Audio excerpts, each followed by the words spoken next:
Especialmente com o seu Pedro Guarnieri, que é o diretor da Expresso Azul.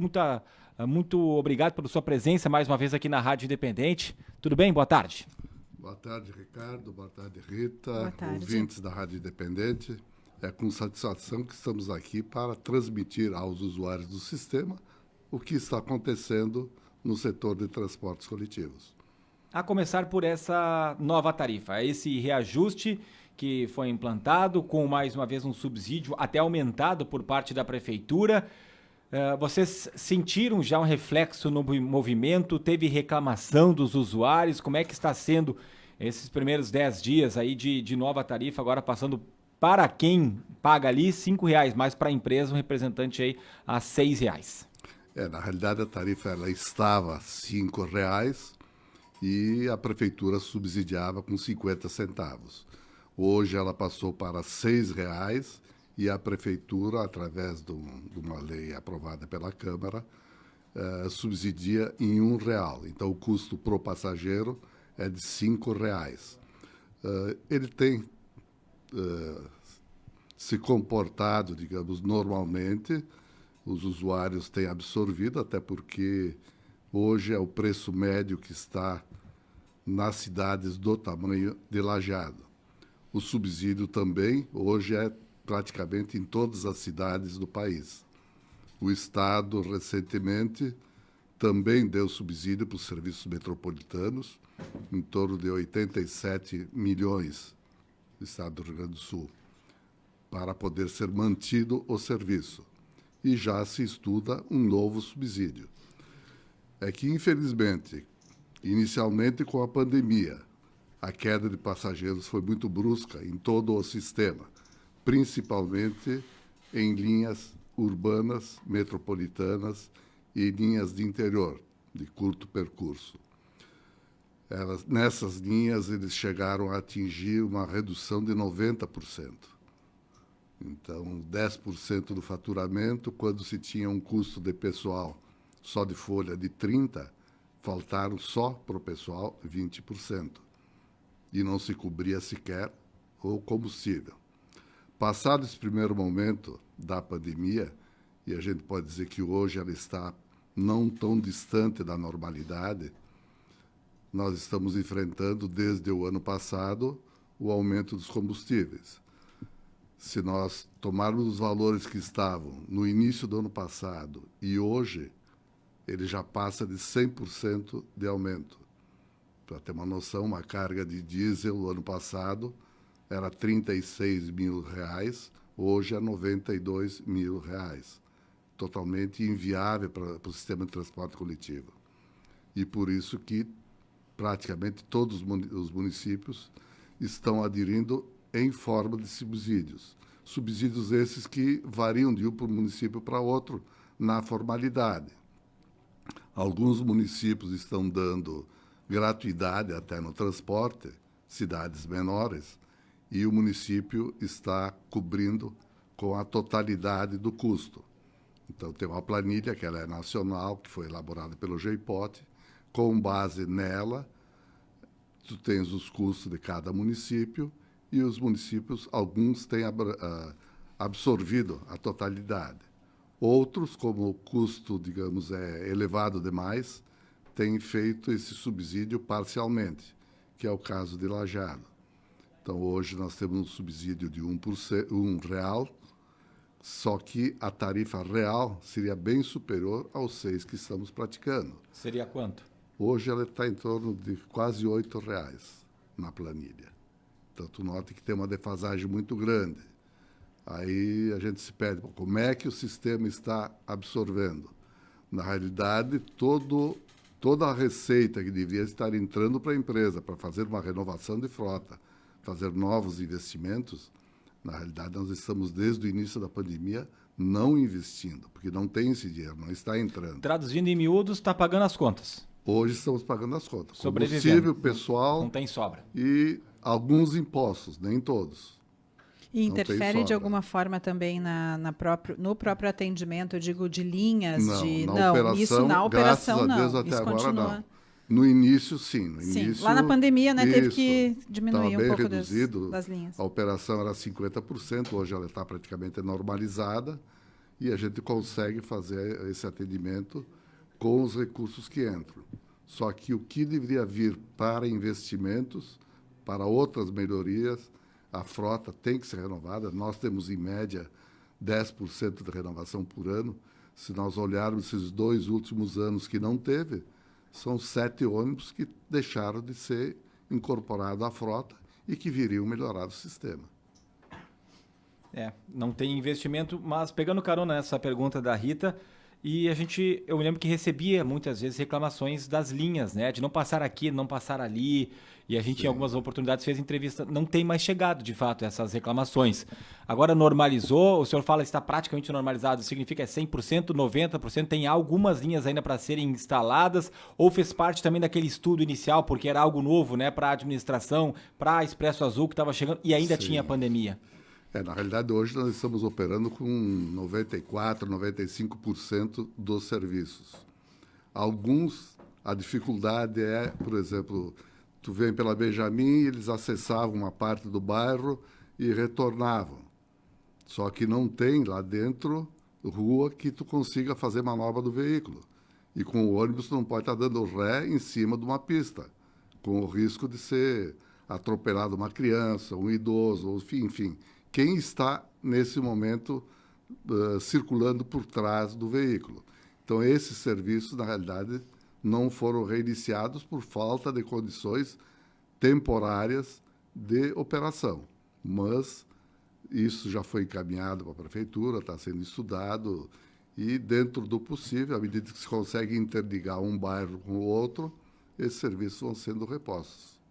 O atendimento diretamente, né, aos passageiros, né, o escritório que tem ali no centro segue o atendimento normal, recebendo as pessoas. Normalmente. Fica ali na João Abbott, né? Isso, tem na João Abbott que se atende o passageiro de forma direta e por telefone aqui na 15D. Avenida dos 15. Na Avenida dos 15, onde que é a sede do Azul também tem atendimento.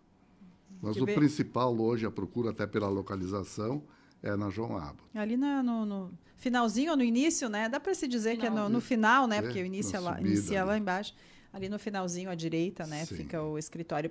Vez ou outra, né? Agora, como o Ricardo disse, não, a gente não tem recebido mais tanto esse tipo de solicitação, né? Ou reclamação. Mas, às vezes, ou outra alguém liga, ainda não sabe algum horário. E aí, às vezes, talvez por não saber que tem esse escritório, acaba não conseguindo o atendimento de alguma forma, ou saber de algum horário, alguma linha específica, né? Às vezes, quando é específico, a gente também não consegue ajudar diretamente, tem que ser com a empresa, né?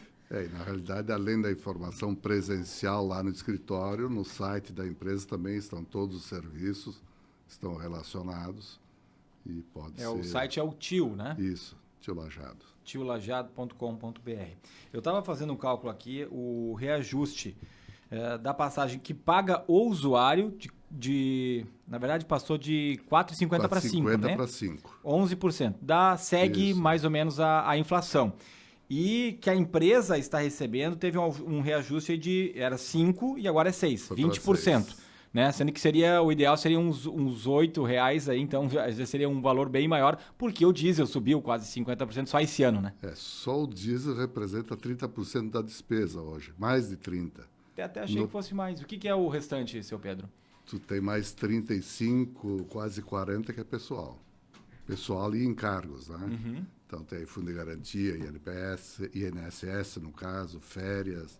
Então todo o custo de pessoal, ele dá em torno de 37% a 40%. Mais até do que o diesel, então. Mais que o diesel. Como é que está o sistema hoje? Eu até vi que Pelotas agora está retirando o cobrador. Aqui em Lajeado já não tem, né? Já não tem. Já não tem. Isso tem funcionado bem. Sim. Imagina, se tivesse cobrador, o pessoal seria um valor ainda maior, né? Na realidade, muitos serviços que tinham cobrador, eles simplesmente pararam. Porto Alegre também está tirando o cobrador. E isso hoje em dia funciona naturalmente em Lajeado, né? Já faz o quê? Mais de ano, né? Na realidade, a maioria dos passageiros, eles adquirem a passagem com antecedência e no embarque já vão direto na roleta, já tem a passagem automática, no cartão ela é descontada ali, tem agilizado bastante. Eu me lembro que tinha outras negociações com a Prefeitura de Lajeado, até além da questão do subsídio, talvez algum valor que venha de tempos em tempos. Como é que está essa negociação com a Prefeitura? Ainda está distante daquilo que foi previsto lá na licitação, né? Quanto é que era o número de usuários mesmo que tinha previsto e o que vocês têm em realidade hoje? Quantas pessoas utilizam o transporte coletivo urbano? Eram 160 mil, 161. Acho que era em torno disso. E hoje o que está utilizando é em torno de 115, 120 mil usuários. Por mês. Por mês. Isso. Bom, mas já deu uma melhorada, né? Melhorou bastante. Por isso que eu disse, hoje, se fosse considerar, se não tivesse o problema do diesel, a gente podia se dar até por satisfeito, porque está indo para a normalidade. E as projeções daqui para frente? O que vocês estão O grande problema é como vai se comportar o óleo diesel, que dificilmente retorna ao patamar inicial. E aí, como é que a gente vai fazer essas readaptações? É difícil. Mas trabalhando com a realidade do momento, dá para dizer que é uma situação bem mais tranquila do que foi algum tempo atrás, Sim, né? sim. Com pandemia, com número bem reduzido de usuários. Agora, pelo menos, dá para dizer que a Expresso Azul está numa situação A pandemia, para mais quem, tranquila. como nós não estávamos acostumados, ela desestruturou psicologicamente quem está operando no sistema. Então, tu sai de uma receita X e tu vê que no final do mês tu não tem para cobrir a folha daqueles que são teus colaboradores, é desesperador. E aí, quando tu somar os outros custos, tu E vai aí dizer, retomar o que isso que eu estou tudo. fazendo? Vocês preveem muitos acréscimos ainda em termos de valores? Vocês preveem o que para a empresa? O senhor falou que deveria ter 7 ônibus a mais, né? Devia ser, até o momento já devia ter sido incorporados 7 ônibus, Hoje são quantos ônibus? 33. Nós estamos falando só de Lajeado ou Só Lajeado. Só urbano. só urbano? Só. Se formos colocar aqueles que vão para os outros Mas municípios, é renovação, né? Não É renovação, não há mais. Seria a renovação. Seriam excluídos os mais velhos e entrariam veículos novos. não seria um Porque a mais, frota ok. inicial ela foi mista. Ela teve veículos novos e veículos usados.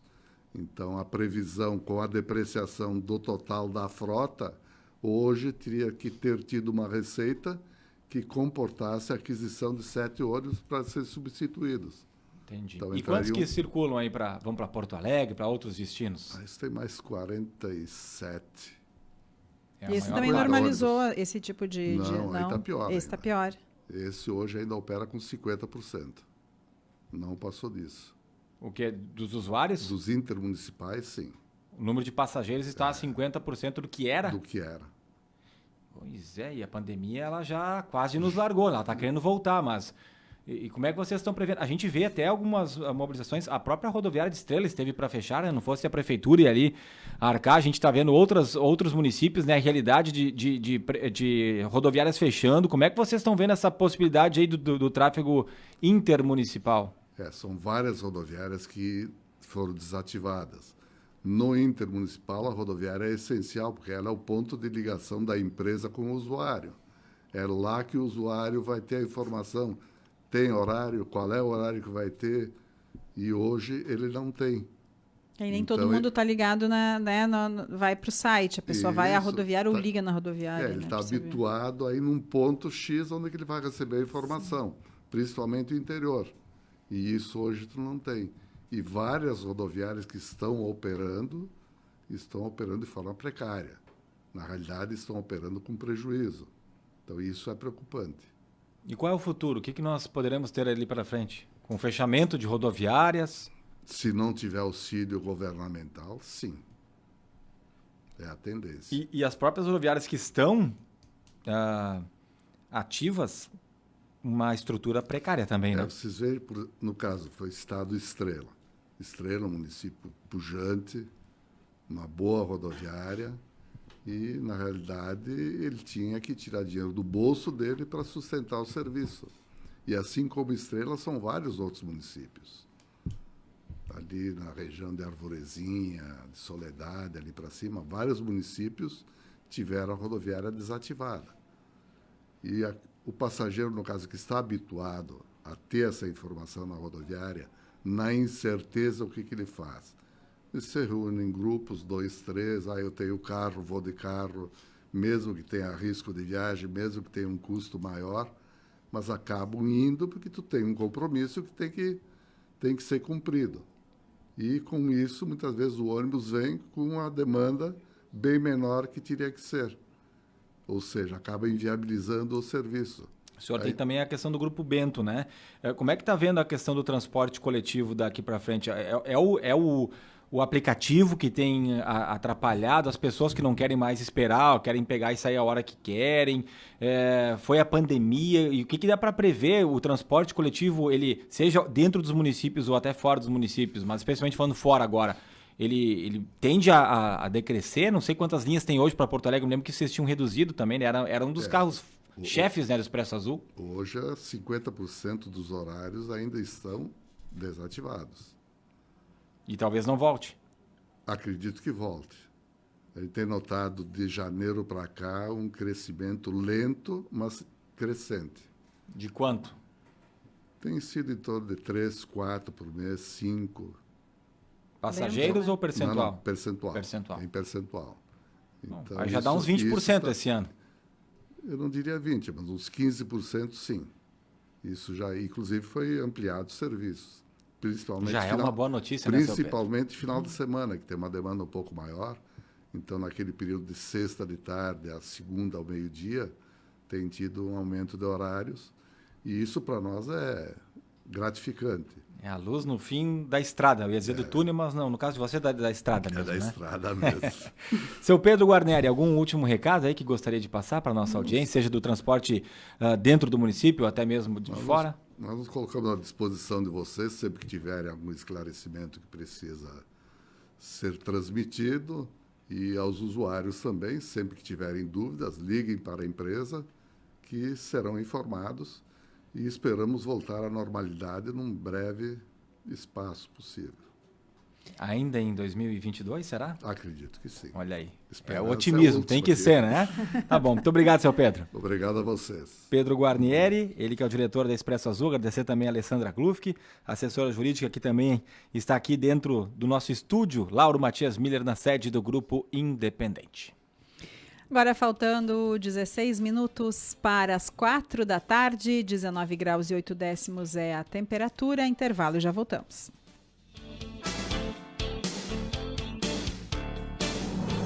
Na Independente, redação no ar.